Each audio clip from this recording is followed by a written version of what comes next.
Hello everyone, this is Vijay and I'm here to tell about my journey with Evision.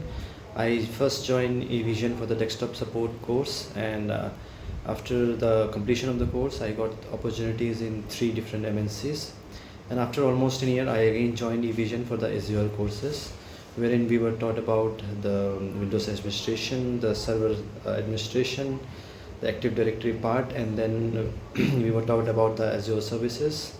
And after completion of the courses, today I'm holding 2 offers from 2 different MNCs.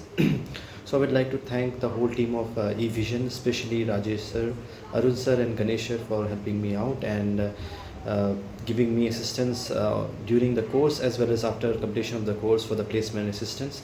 I would like to thank the whole eVision team again and again for providing me this opportunity and this platform so that I can learn so many things. And today I will be joining one of the MNC as a senior system admin.